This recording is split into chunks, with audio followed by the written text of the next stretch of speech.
Hello, friends, and welcome back to Malicious Compliance Stories. OP in our first story handled that a-hole just right. Hopefully his crap interview ended up all over the news. I know your father, the namesake, and I want your vote. Getting the hard detail out of the way first. My father passed away last August. He had quite a few years' struggle with Alzheimer's, so he was out of commission for quite a while.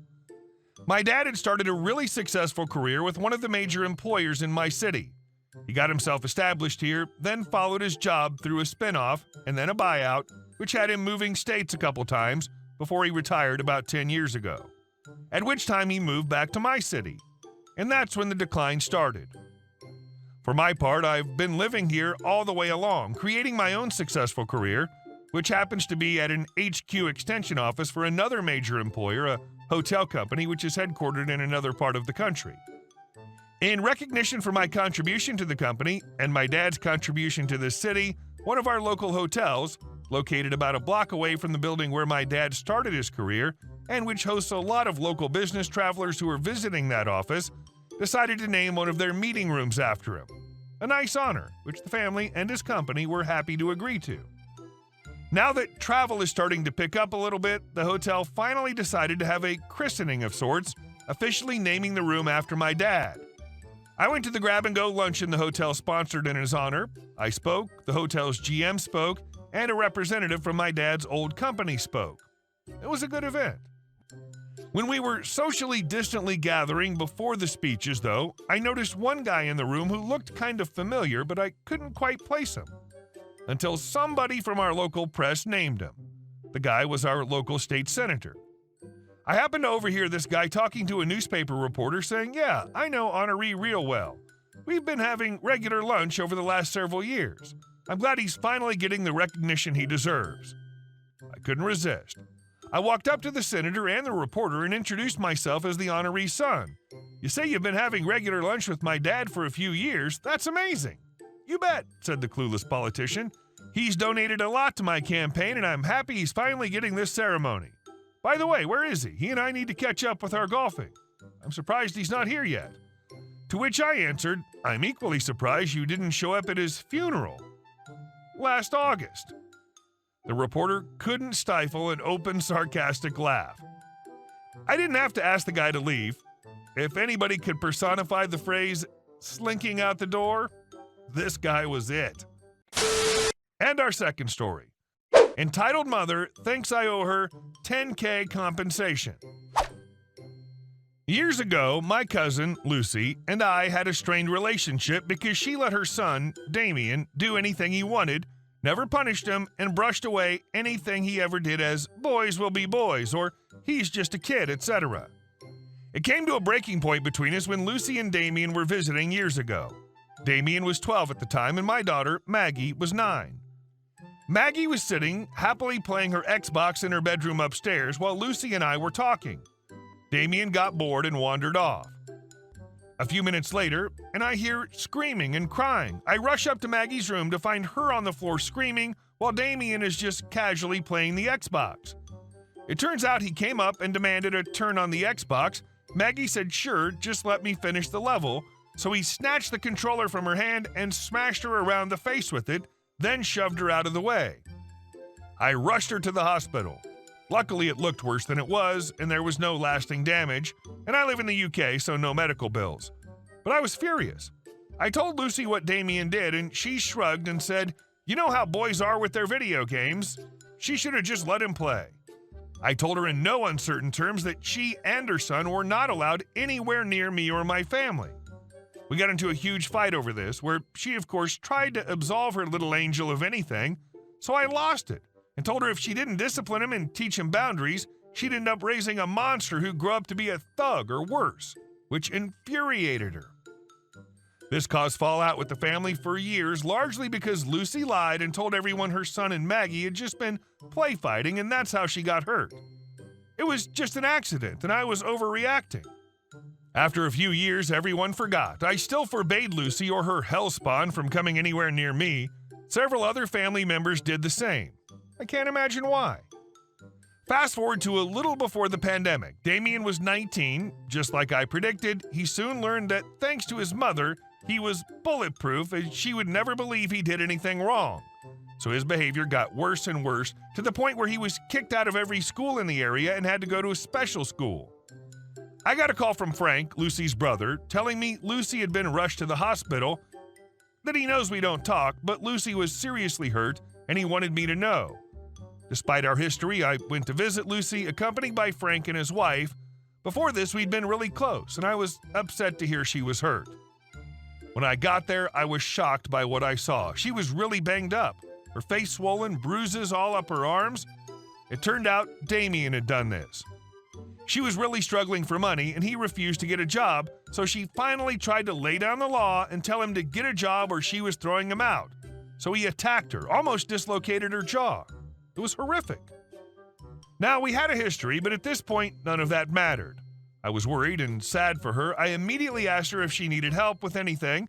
She seemed surprised, but we ended up all having a really heartwarming chat, with her saying how much it meant to her that I came to see her.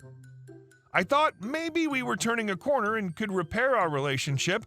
We'd been really close as kids. Oh, how wrong I was. A few weeks later, I started getting blasted on social media and getting nasty messages and texts telling me what an awful person I was and how could I do what I did to Lucy. I was confused. I hadn't done anything.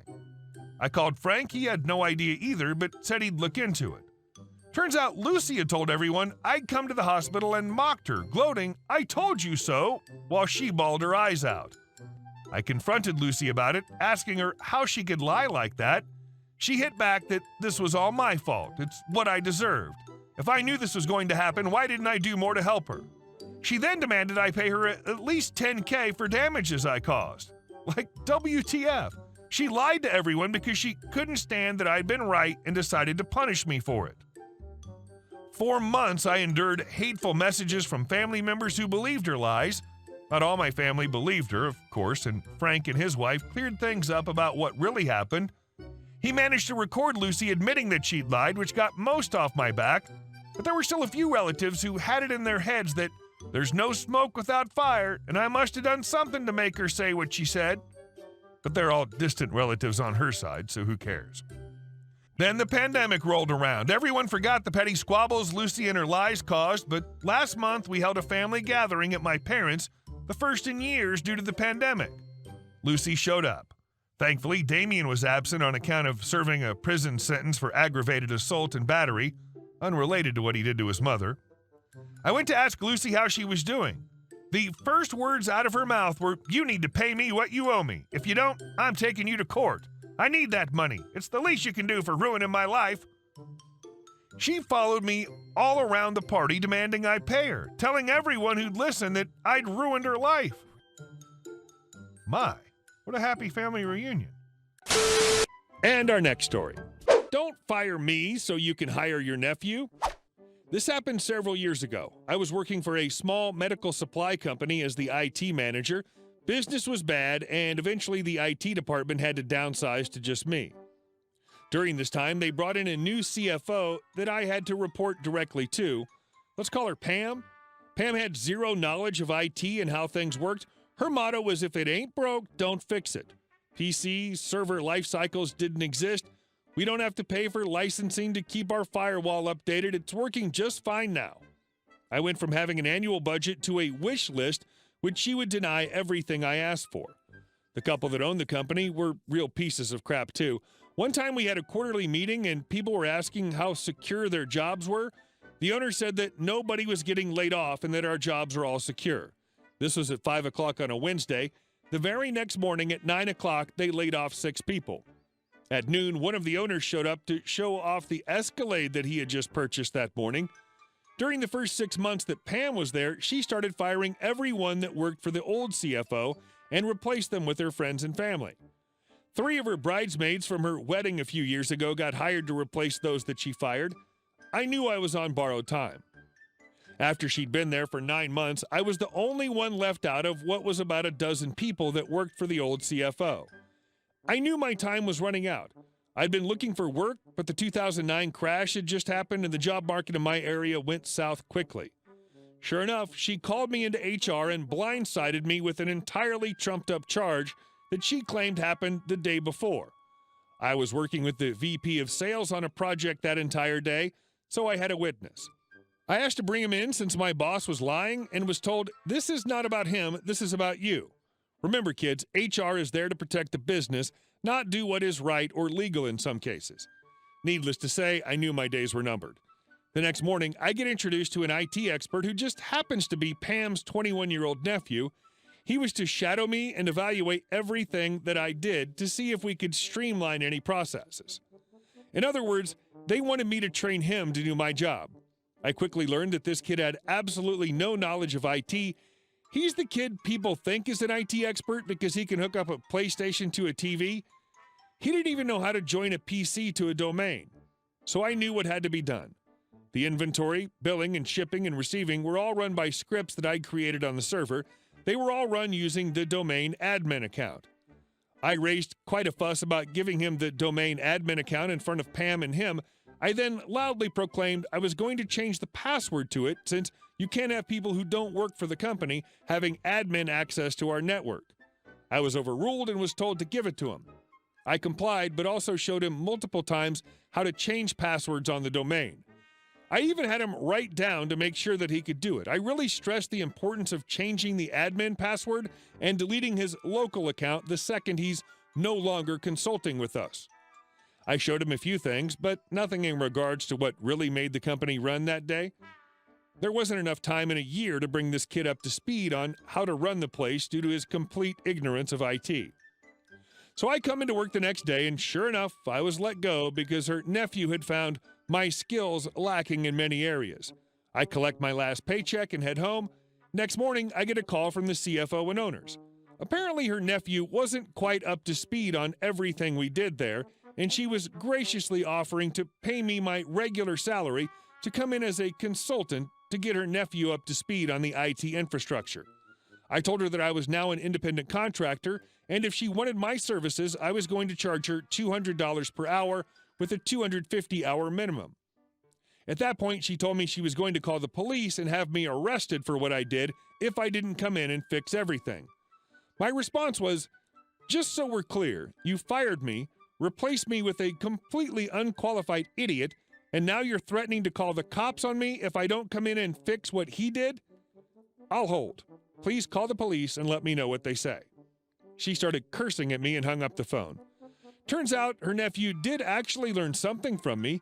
He changed the admin password after I'd left, the one that ran all the scripts for inventory, billing, shipping, and ordering. According to some of my coworkers, the place was dead in the water for several days until they could get a real consultant in to go through the documentation that I had created and fix the issue. The nephew was immediately fired, and Pam was gone within a month. Hey guys, thank you all for watching the video to the end, and I'll see you in the next one.